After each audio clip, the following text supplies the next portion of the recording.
Bonjour, je vais vous parler aujourd'hui d'un livre, un essai cette fois, et un essai en anglais, même si publié par un éditeur français. Donc il s'agit de The Sorcerer Departs, Clark Ashton Smith, 1893-1961, par Donald C. Lefferer, publié à la Clé d'Argent, plus précisément donc dans la subdivision anglaise Silver Key Press. C'était il y a peu encore une de mes plus scandaleuses lacunes dans le domaine des littératures de l'imaginaire. Je ne vois guère que celle concernant Robert Silverberg pour rivaliser et perdurer là maintenant. Je n'avais pour ainsi dire quasiment jamais lu quoi que ce soit de Clark Ashton Smith, et le quasiment a quelque chose de passablement mesquin à ce stade. Certes, il y avait bien eu une nouvelle ici, une autre là, mais pas grand-chose. Sauf erreur, je n'avais jamais lu de lui, à cette date, que ces deux nouvelles figurant dans Tales of the Cthulhu Mythos, à savoir The Return of the Sorcerer, titré Talion en chez nous, et Ubosatla, deux nouvelles lues en français il y a fort longtemps de cela, et à côté, unique volume à son nom, bien plus récemment, il y avait La Flamme Chantante. Il faut dire que lire Smith en France, on avait bien édité un certain nombre de ses œuvres il y a quelques décennies de cela, au mieux à partir de la fin des années 60, l'auteur était déjà mort, notamment chez Néo. Autant de livres épuisés depuis fort longtemps et jamais réédités. Si l'on accepte quelques publications essentiellement d'ordre poétique à la Clé d'Argent, éditeur pour le moins confidentiel, qui a donc également publié, mais en anglais, le petit livre dont je vais vous parler aujourd'hui, et si l'on accepte aussi l'étrange et coûteux petit volume de La Flamme Chantante chez Actes Sud, oui, en 2013, il était devenu peu ou prou impossible de lire Smith dans la langue de Bernard Werber. Certes, j'aurais pu le lire en anglais, mais... Et puis l'événement tant attendu s'est enfin produit. Mnemos, qui a décidément adopté ces dernières années une ligne très patrimoniale, a lancé un financement participatif pour une nouvelle édition des récits de Clark Ashton Smith, consacrée à ses principaux univers récurrents. Zotique tout d'abord, puis Averroigne, Hyperborée et Poséidonis. Le Trouvaille de Corbeau a connu un beau succès, qui a débouché sur la publication d'un très beau coffret, comprenant 3 très beaux volumes, reliés, avec signets, illustrés, absolument superbes. 3 volumes dans lesquels les 4 dits univers sont exhaustivement abordés, ainsi que quelques autres récits de fantaisie en guise de bonus et dans de nouvelles traductions. Les anciennes étaient semble-t-il très critiquables, ce qui ne me surprend pas vraiment. L'occasion rêvée de lire enfin Clark Ashton Smith en français. Occasion que j'ai aussitôt saisie, même en prenant mon temps pour déguster. Je n'ai pas fait dans le binge reading, comme on dit.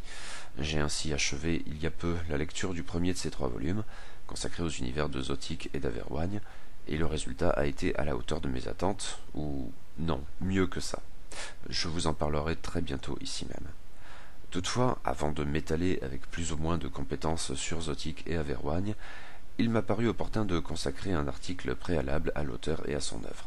Deuxième effet qui se coule, la parution du beau coffret chez Mnemos m'a donc aussitôt incité à ressortir de ma bibliothèque de chevet ce petit ouvrage paru à la Clé d'Argent, ou plutôt Silver Key Press, puisqu'il a été publié en anglais. Oui, petit ouvrage qui prenait la poussière depuis bien trop longtemps et dont je ne doute pas qu'il constitue une introduction utile à l'œuvre littéraire de Clark Ashton Smith, ce sous toutes ses formes. L'auteur est Donald C. Lefferer, sans doute un des plus fameux, voire le plus fameux des connaisseurs de la vie et de l'œuvre de Clark Ashton Smith. Un nom dès lors que j'avais régulièrement eu l'occasion de croiser dans mes lectures portant sur la critique Lovecraftienne. Après tout, on juge souvent Smith indissociable de Lovecraft, et si on y adjoint Robert et Howard, nous avons ainsi les 3 mousquetaires de Weird Tales. Par ailleurs, des amis de plume qui ont beaucoup correspondu, s'ils ne se sont jamais rencontrés. J'avais donc lu quelques articles ici ou là dus à notre auteur, pas grand-chose, mais suffisamment pour me faire une vague idée du personnage ou, plus raisonnablement, pour intégrer son association avec Clark Ashton Smith, par exemple en le reconnaissant dans un des personnages figurant dans le roman de Fritz Leiber, Notre-Dame des Ténèbres. Contrairement à la plupart des autres critiques smithiens, semble-t-il, Donald C. Lefferer a pour sa part rencontré Clark Ashton Smith à 2 reprises, dans les quelques années précédant sa mort en 1961.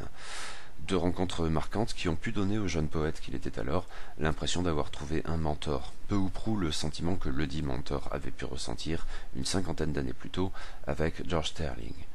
Ce lien très fort a décidé de la carrière de notre auteur, tant poétique, et ce jusqu'à nos jours, s'il faut sans doute mettre en avant ses Songs and Sonnets Atlantean, mais aussi ses performances scéniques, que critique, essentiellement en rapport avec Clark Ashton Smith, mais pas uniquement, car l'auteur s'est aussi intéressé à d'autres des romantiques californiens, incluant notamment George Sterling et Nora Mae French, ainsi qu'à d'autres sujets encore comme le ballet, etc.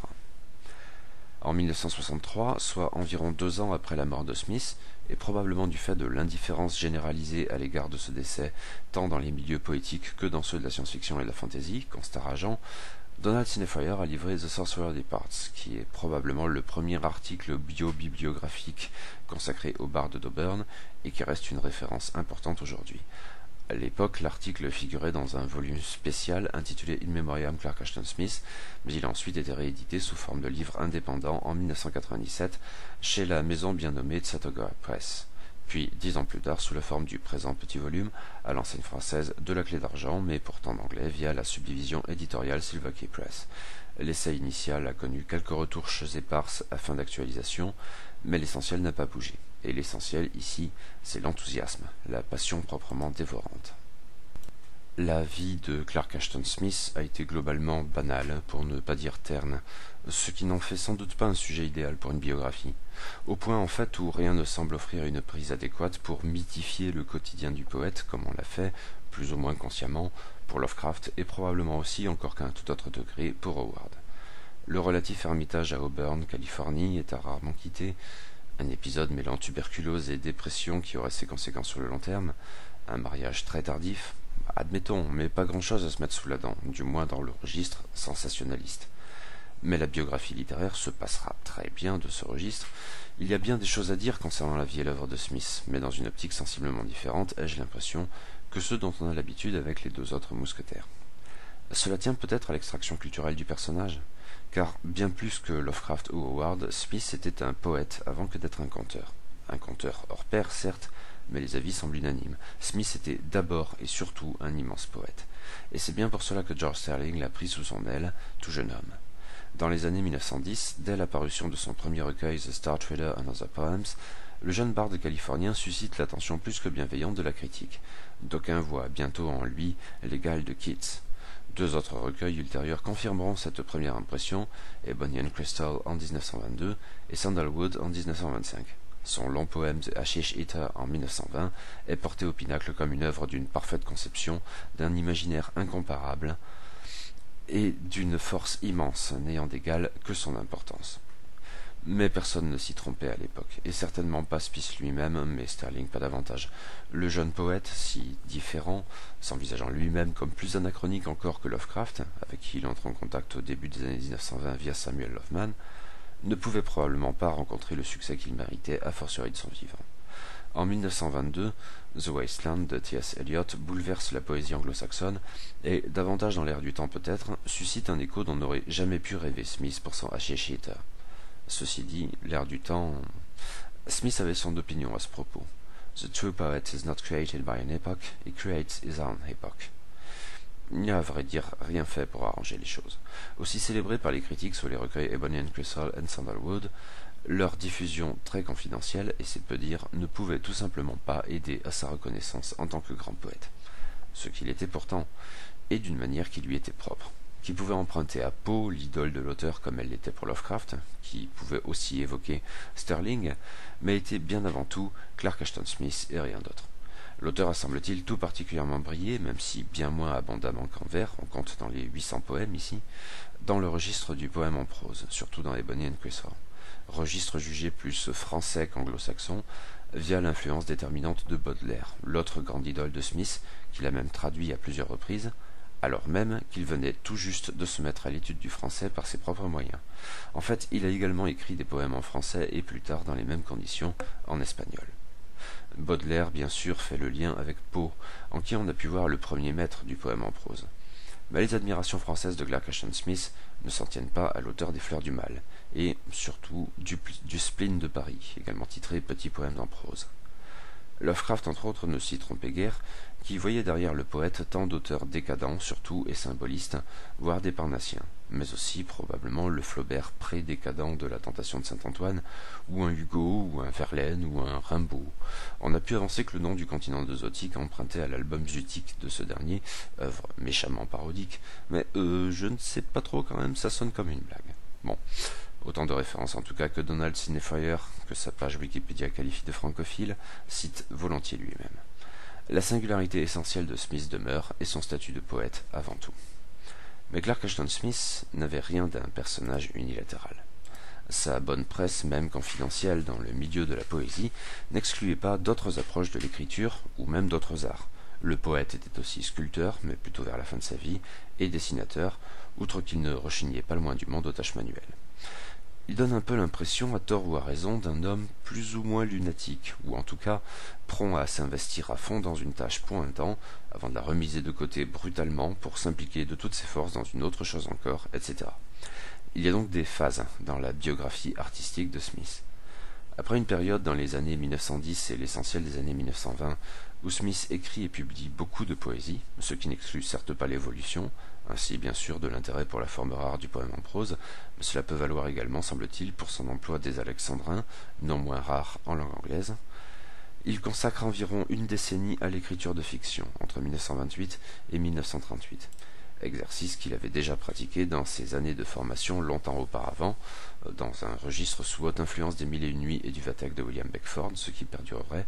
Notez ici encore que ces mêmes références ont été cruciales pour Lovecraft. Donc un exercice auquel il s'était déjà frotté, mais qu'il avait totalement abandonné depuis. Ces 10 années, 1928-1938, lui suffisent à produire pas loin de 140 nouvelles, soit la quasi-totalité de ses fictions sur l'ensemble de sa carrière. Mais, pour quelque raison que ce soit là encore, on a pu avancer que la mort rapprochée de ses parents ainsi que de H.P. Lovecraft aurait joué un rôle. Smith met à nouveau de côté la fiction à l'aube des années 40, pour ne quasiment plus y revenir jusqu'à sa mort en 1961. Il écrit encore de la poésie durant ces 20 années, mais beaucoup moins que dans les années 1910 et 1920, et confesse alors volontiers prendre bien plus de plaisir à sculpter des formes étranges. Mais cette inconstance que l'on serait tenté d'établir est peut-être trompeuse. Si Donald Cinefrier, poète lui-même, voit avant tout en Smith un grand poète, ce n'est certainement pas pour dénigrer ses récits de science-fiction et de fantasy. La plupart des premiers étant publiés par Hugo Gernsback dans Wonder Stories, la quasi-totalité des seconds dans Weird Tales, en dépit d'un Farnsworth Wright plus qu'à son tour frileux, et même parfois scandalisé par ce que le barde d'Auburn, volontiers grivois, lui soumettait. Il y a des mots éloquents à l'encontre d'une certaine intelligentsia littéraire portée à la détestation des pulps.